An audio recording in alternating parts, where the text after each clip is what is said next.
7 నెలల్లో కడప నగరానికి ఒక్క పైసా రాలేదన్నారు కడప మేయర్ సురేష్ బాబు. ఇచ్చిన హామీలను ఎమ్మెల్యే మాధవిరెడ్డి నెరవేర్చడం లేదని ఆరోపించారు. అయితే ఆయనకు కౌంటర్ ఇచ్చారు ఎమ్మెల్యే మాధవిరెడ్డి.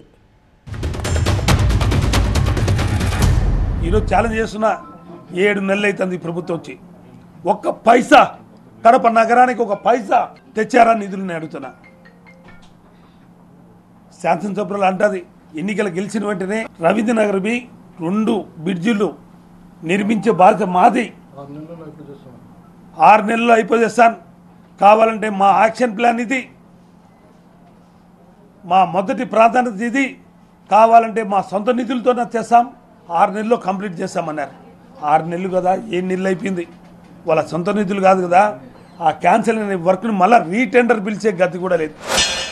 అక్కడ కుర్చీ తీసేసి తన మనుగడ కోసం ఈ కుర్చీ తీసేసి ఈ ఆట ఆడకపోతే 4 రోజుల్లో వాళ్ళ నాయకుడు ఈయన కుర్చీ బీకేస్తారు, లేకపోతే కార్పొరేటర్లు ఆయన కుర్చీ లాగేసే పరిస్థితి ఉందని తెలుసుకొని ప్రజలందరినీ డైవర్ట్ చేయడానికి ఈయన ఈ కుర్చీ ఆట మొదలు పెట్టాడు. నేను ఒకటే ప్రశ్నిస్తున్నా మీ ద్వారా, మహిళలంటే ఆయనకు మర్యాద లేదా? మహిళలను గౌరవించే ఉద్దేశం లేదా? 8 సంవత్సరాల నుంచి నువ్వు ఆ పక్కన ఒకరిని ఈ పక్కన ఒకరిని కూర్చోబెట్టుకొని మీటింగులు నడిపిన పెద్ద మనిషివి. నీకు ఈరోజు నీకు విచక్షణాధికారం ఉందని చెప్పి ఏ విధమైన విచక్షణ లేకుండా వికృత చేష్టలు చేయడం మొదలు పెట్టావు.